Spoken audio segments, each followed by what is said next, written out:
Meu querido irmão, nós vamos estudar nesta noite um tema que tem a ver com a data de ontem no calendário eclesiástico da nossa igreja. Nós, quando não estávamos no momento de pandemia, fazíamos um grande movimento naquele dia chamado do Quebrando o Silêncio. Você lembra disso? A gente saía às ruas, entregava revistas, e ontem foi o dia do Quebrando o Silêncio. E a gente tem acompanhado as notícias nos jornais, nos meios de comunicação, e infelizmente, irmãos, nesse tempo de pandemia, o número de violência doméstica tem crescido. O número de violência contra a mulher, contra a criança, contra o idoso. E, para nossa tristeza, isso pode estar acontecendo dentro do seu lar, dentro de um lar supostamente cristão. E um dos frutos do Espírito é domínio próprio, e um outro que eu gosto bastante é a mansidão. E quem diria também que não poderíamos lembrar do fruto do Espírito chamado paz. Paz, mansidão, domínio próprio. Esses três frutos que o Espírito Santo, que faz parte do fruto do Espírito Santo, pode fazer uma grande diferença de transformação na vida de um lar onde as pessoas têm sofrido com a violência. E uma das formas de violência que às vezes não deixa nenhuma marca física é a violência verbal, é a violência física, é o assédio, é a intimidação. E muitos de nós, irmãos, infelizmente, num país machista, às vezes maltratamos a esposa, os filhos, uma pessoa que trabalha para a gente. Eu não sei se você acompanhou algumas notícias falando de, aqui mesmo em São Paulo, no interior, um rapaz que foi maltratado, ele era office boy e foi entregar ali um pedido de iFood, de alimento, e ele se atrasou porque se perdeu um pouco, e quando ele chegou, tudo, e a pessoa filmando, maltratando o outro, dizendo que ele tinha inveja dele. E no Rio de Janeiro aconteceu isso também com um rapaz, um negro, que estava num shopping e prenderam ele. Ele tinha ido comprar um relógio para o pai dele. Então a violência está em todo lugar, mas pode estar dentro da sua casa também, e pode estar dentro de você. E dentro da psicologia a gente entende que um abusador, quando ele é abusado quando criança, ele acaba virando um abusador quando adulto. E o ciclo se repete. E a gente precisa, em nome de Deus, em nome de Jesus, pensar um pouco. Você é uma pessoa violenta? Você é uma pessoa que maltrata o outro com palavras? Você já foi maltratado quando era criança? E a gente vai estudar um pouquinho sobre isso. Eu separei alguns slides para que a gente...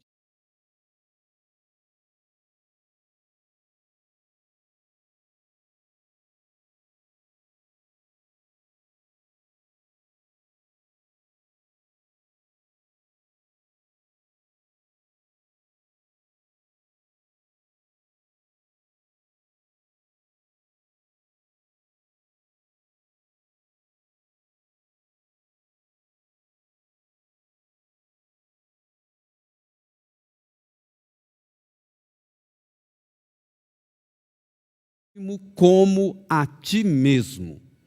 E eu gosto de dar ênfase nesta última frase, que é a questão de como que eu posso amar alguém se primeiro eu não me amo, eu não gosto daquilo que eu vejo no espelho. Bom, eu vou ler aqui para você. Não está passando aqui, dá um clique aí, por favor.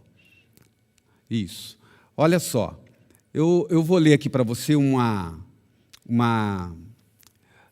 informação relacionada a esta imagem que você está vendo. Um garoto de 13 anos de idade, ele foi até ao consultório, ele tinha uma gastrite nervosa, e ele estava fazendo terapia. e ele estava ali conversando com o seu terapeuta, e ele falou o seguinte para o terapeuta, para o psicólogo dele: olha, nada que eu faço meu pai aprova. Se eu tiro 8 na prova, lá no teste de português, de matemática, o que seja, ele sempre diz: você poderia ter tirado 10. Se eu estou jogando futebol, e ali no futebol eu faço um gol, e quando eu saio do jogo, meu pai estava assistindo ali, ele vira para mim e fala assim: filho, você fez um gol, mas você teve 2 oportunidades e você jogou fora. Nada que eu faço é suficiente para o meu pai. E esse menino estava no consultório porque tinha uma gastrite nervosa e ele tinha uma baixa autoestima. O pai certamente fazia isso tentando tirar o melhor do filho, para que ele se motivasse mais. Mas, na verdade, ele estava criando uma marca muito ruim no filho dele, uma marca de inferioridade. E muitas pessoas têm problema com a sua autoimagem, com a sua autoestima, e elas, às vezes, elas têm essa dificuldade com relação a ter um conceito de si mesmo. Quando ela olha no espelho, ela não gosta do que vê. Talvez eu esteja falando com alguém que passa por isso. Alguém que, quando era criança, ouviu muitas vezes: você não vai dar em nada, você não presta, você é feio, você não é inteligente. E isso foi ouvido lá quando era criança, e você carrega isso até hoje. Olha, acompanhem comigo esta informação que é muito interessante. Qualquer conceito que uma pessoa tem de si mesma compreende 3 perspectivas. A primeira, eu vou mostrar uma imagem para vocês de uma doença da mente. É uma doença que na psicologia a gente fala que é a doença da percepção da própria imagem. E é uma doença chamada anorexia. Eu me lembro, tem uma cantora popular americana que já é falecida. Ela foi muito famosa. O nome dela era Carpenter. E ela faleceu desta doença, anorexia. Um dia eu assisti um filme baseado na história da vida dela, e foi muito interessante. Por que ela adquiriu a doença chamada anorexia? Essa cantora chamada Carpenter. Sabe por quê? Porque um dia ela estava num show, e quando ela estava saindo do show, um fã dela, no meio daquela multidão, virou para ela e falou assim: nossa, você está ficando gordinha, hein? E aquilo ficou na cabeça dela, o poder das palavras. Aquilo ficou na cabeça e ela parou de comer, ela diminuiu a alimentação e ela morreu dessa doença. E aqui eu quero mostrar para vocês o que é que acontece com a pessoa quando ela tem essa distorção de perceber a sua própria imagem. Bom, eu disse para vocês que tem 3 perspectivas. A primeira delas é assim: é a forma como eu me vejo. A segunda é a forma como os outros me veem. E a terceira é a forma como eu acho, como eu acredito que as pessoas me veem. Então, vou mostrar aqui para vocês como é a cabeça de uma pessoa anorexa. Veja, ela olha no espelho e vê uma pessoa gorda. É a maneira como ela se percebe. E, irmãos, tem que fazer tratamento. Como eu disse para vocês, é um transtorno. Isso tem que ser cuidado, isso tem que ser trabalhado. Mas na cabeça do anorexo, quando ele olha no espelho, ele vê uma pessoa gorda. É como ela se vê. Agora, o outro conceito que eu falei para vocês, número 2, é como as pessoas me veem. Aquela pessoa está em pele e osso. A gente olha para ela e percebe que ela está magra. É como a gente a vê, como realmente ela está. E a última, que é a mais impactante, é como que o anorexo acha que as pessoas a veem. E certamente você vai perceber, eu falei de 3 características, não é? Veja que essa primeira, ela vai ao encontro desta terceira. Como ela se vê, ela acha que as pessoas a veem. mas na verdade ela está desse jeito, é assim que as pessoas a veem. Então é um transtorno da percepção da imagem. A pessoa se vê de um jeito como ela não é. E muitas dessas percepções acontecem dentro de um ambiente de violência verbal, onde as pessoas rebaixam a outra. Pode ser num trabalho, um patrão que vira para o seu empregado e fala, cara, você não serve para nada, você é um saco de batata. E isso vai minando, porque esse caso que eu te falei da Karen Carpenter, ela já era uma pessoa adulta, e ela morreu de anorexia, não teve como salvá-la. Ela simplesmente parou de comer, porque na cabeça dela, ela estava gordinha, porque alguém falou isso para ela. Veja, quando a forma como eu me vejo traz um impacto muito grande sobre a minha percepção de inferioridade em relação ao meu próximo. Eu quero que você veja isso na Bíblia. Tem uma história muito, muito interessante que ilustra exatamente isso, mas que aconteceu não só com uma pessoa, aconteceu com uma nação inteira, com um grupo que acabou influenciando o outro com uma imagem distorcida deles. Essa história está em Números 13, eu vou colocar para você ler comigo, e eu coloquei justamente o título do meu sermão baseado nessa história, a síndrome do gafanhoto, e vocês vão ver por quê. Ali no verso 33, deixa eu lembrar para vocês que eu só coloquei o verso principal, mas em Números, no capítulo 13, é quando Deus pede para Moisés, eles estavam prestes a entrar na terra prometida, em Canaã, então Deus fala para Moisés o seguinte, escolha aí um representante de cada tribo, e manda visitar a terra, para ver como é que é a terra que vocês vão habitar, que eu vou dar para vocês. E foi um representante de cada tribo, e quando eles voltaram com o relatório, o povo estava todo reunido, e 10 deles, exceto Josué e Caleb, deram um relatório horrível. Primeiro, ele começou... interessante, sabe quando o teu patrão quer te mandar embora, e você chega lá no RH... Aí o RH você senta em frente à pessoa, o seu patrão, aquele responsável ali pelo RH, e antes de te mandar embora, ele enche a tua bola. Fala, cara, você é demais, essa empresa é muito pequena para você. Você tem que alçar altos voos, então por isso a gente vai te mandar embora.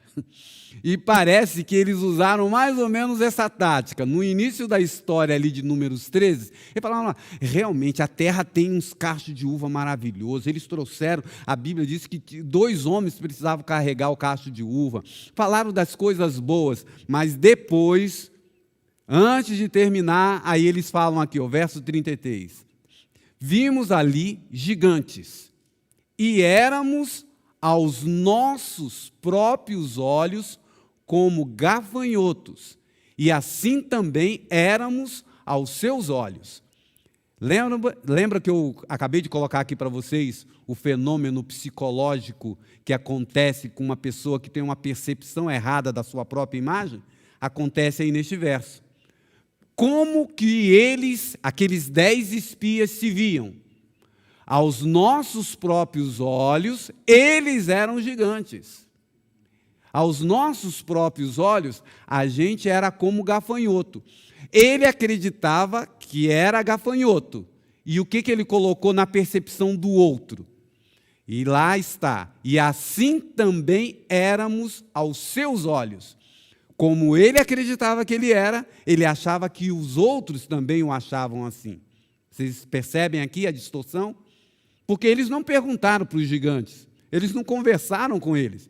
Mas ele fala assim, olha, eu me acho tão pequeno diante deles, que eles devem achar também que eu sou pequeno. E isso acontece conosco.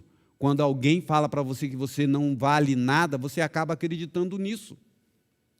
Veja, ali em Josué capítulo 2, eu queria que você enfatizasse isso, porque aqui diz assim, aos nossos próprios olhos, a gente era gafanhoto, e assim também éramos aos olhos deles. Mas como que eles realmente percebiam o povo de Israel? Um dia, fazendo um ano bíblico continuei lendo ali o livro de Josué, toda a história. E lá na frente, irmãos, 40 anos depois, porque nesse dia Deus ficou tão irado com o povo, porque o povo, eles acreditaram no relatório dos 10 e não de Josué e Calebe.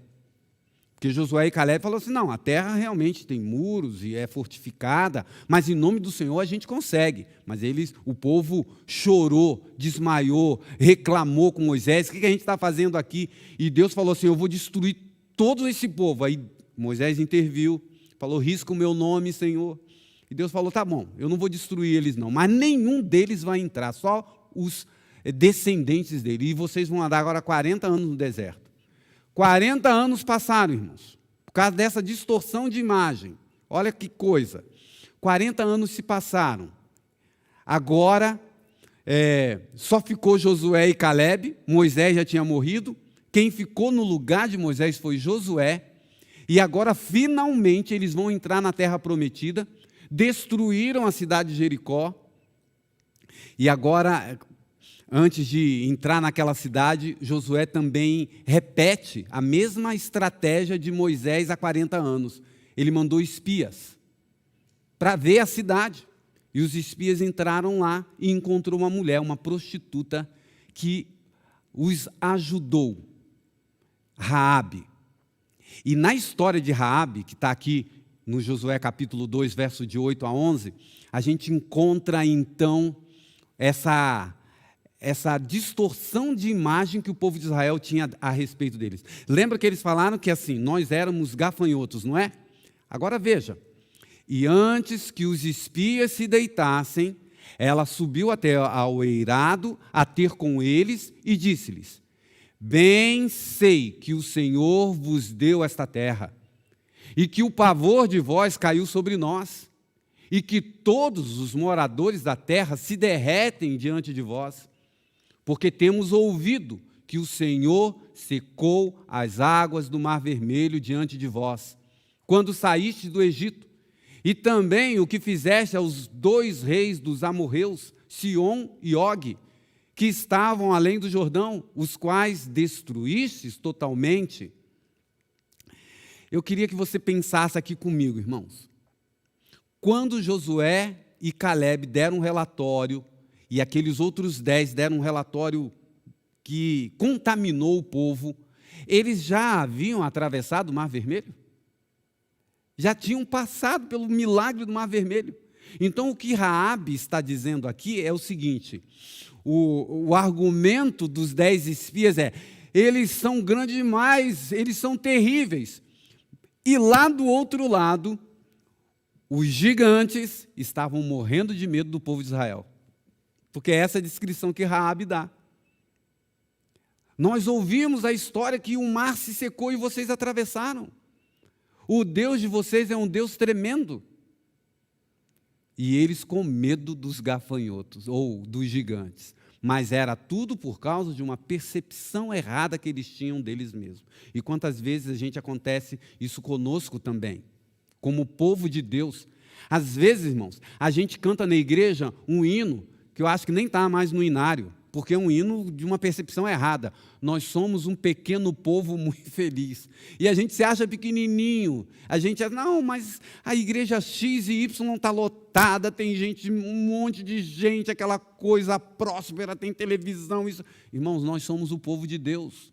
Não tem a imagem distorcida sobre Laodiceia e o que Deus vai fazer com essa igreja no tempo do fim. Deus já escreveu a história antes dela acontecer. Então, aqui a gente pode também ter uma visão de igreja distorcida.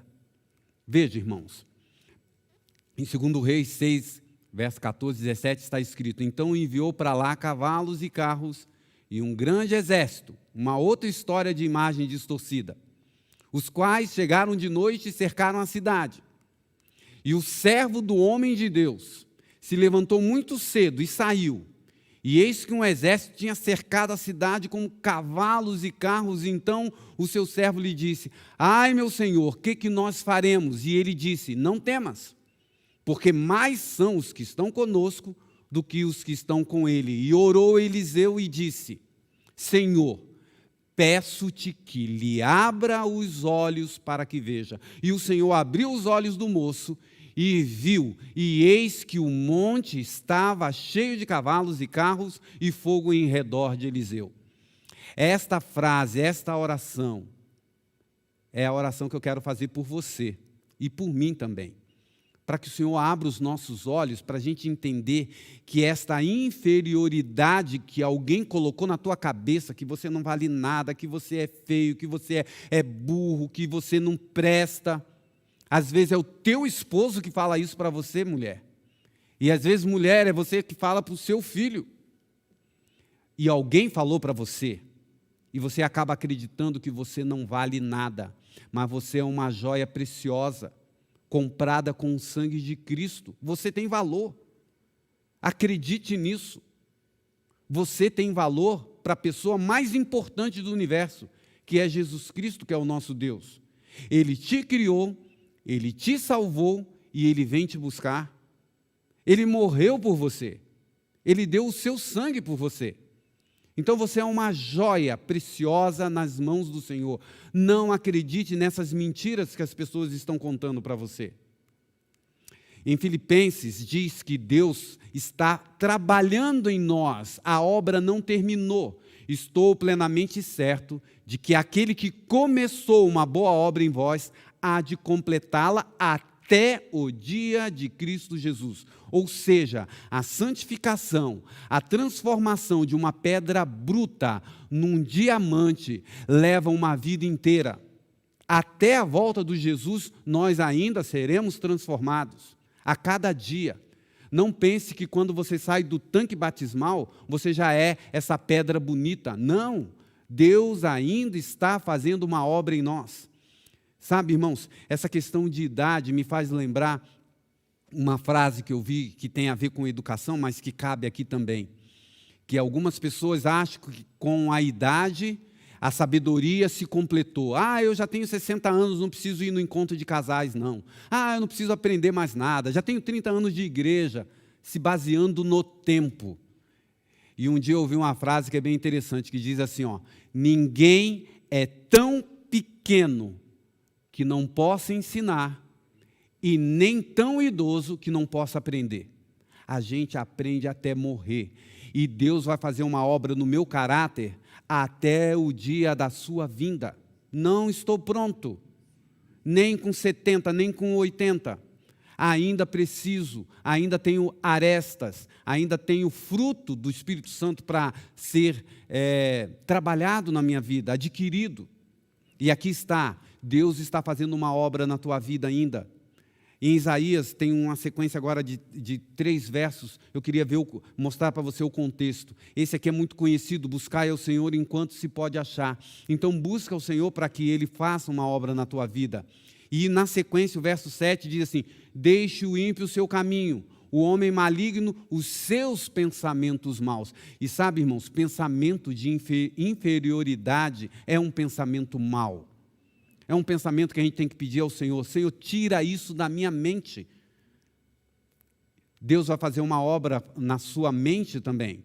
E na sequência diz, e se converta ao Senhor, que se compadecerá dele, torne para o nosso Deus, porque é grandioso em perdoar. E aí diz, porque os meus pensamentos não são os vossos pensamentos, nem os vossos caminhos, os meus caminhos, diz o Senhor. Quais são os seus pensamentos? Eu não valho nada, eu não presto, porque alguém plantou isso na tua mente, mas esses não são os pensamentos do Senhor. Os meus pensamentos não são os vossos pensamentos, porque assim como os céus são mais altos do que a terra, assim como os meus caminhos são mais altos que os vossos caminhos, os meus pensamentos são mais altos que os vossos pensamentos. Entendeu agora? Deus te valoriza muito mais do que você próprio. E na sequência, nós temos um texto, a televisão ali apagou, voltou. Aqui temos um texto assim, ó, em Jeremias 17, diz que o nosso coração é enganoso. E quando eu leio aqui coração, eu leio mente, sentimento. Nós temos sentimentos a nosso próprio respeito que nos enganam. não confie. E eu gosto demais de 1 João 3,20. É um dos versos prediletos da Bíblia que eu gosto muito. Porque ali está dizendo o seguinte, olha, vamos juntar esses dois versos. Em Jeremias diz que o nosso coração, a nossa percepção é enganosa. É como se fosse uma ilusão de ótica. E em João, na primeira carta de João, diz assim, se o coração nos condena, Deus é maior que o nosso coração. Ele é conhecedor de tudo. E às vezes, o nosso coração, a nossa mente, os nossos pensamentos nos condenam, porque alguém plantou isso na nossa mente. Fizeram violência conosco. E aqui está esse texto maravilhoso. Deus é maior que o nosso coração. A tua mente pode até te acusar, mas Deus é maior do que essa acusação.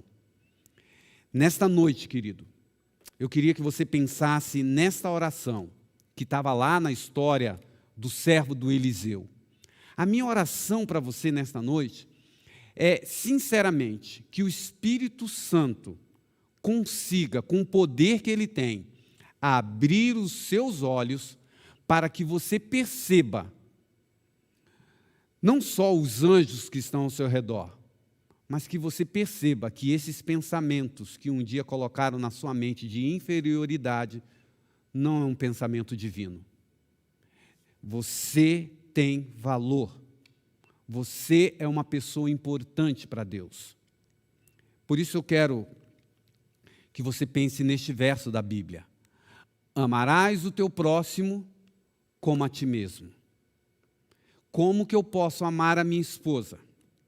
Como que eu posso amar o meu filho? Como que eu posso amar o meu semelhante? Se quando eu olho para o espelho, eu não amo aquela pessoa que eu estou vendo no espelho. A Bíblia é muito clara. Você só conseguirá amar o próximo de verdade quando você se amar. E como está o seu amor próprio? E aqui eu não estou falando de orgulho, de pisar por cima do outro, não confunda. Aqui é autoestima. É a estima que você tem a respeito de você mesmo. Se algum dia, irmão, e é possível que eu esteja falando para alguém que na sua infância ouviu muitas vezes as palavras negativas e carregou isso para o casamento, para a criação dos filhos, para o trabalho. E eu quero rogar em nome de Jesus que Deus abra os seus olhos, que você perceba que você é uma pessoa importante de valor. E mais ainda, irmãos, talvez eu esteja falando para alguém que é a pessoa que faz isso com o outro, né? Que fala para o outro essas palavras negativas. Que o Senhor também transforme a você. E nesse dia, nesta noite, nessa semana que está começando, nós sejamos pessoas realmente diferentes na mão do Espírito Santo, que quer e vai nos transformar. Um dos textos que eu tenho repetido sempre, irmãos, porque na pedagogia diz assim, a repetição faz a gravação. E um dos textos que eu queria gravar na sua mente é Gálatas capítulo 5, verso 22. O fruto do Espírito, a transformação do caráter. Ore ao Senhor para que Ele te dê esse fruto. Paz, longanimidade, mansidão, domínio próprio, bondade e, principalmente, o fruto do amor. Que o Senhor te transforme. É o meu desejo e minha oração para você nesta noite. Amém.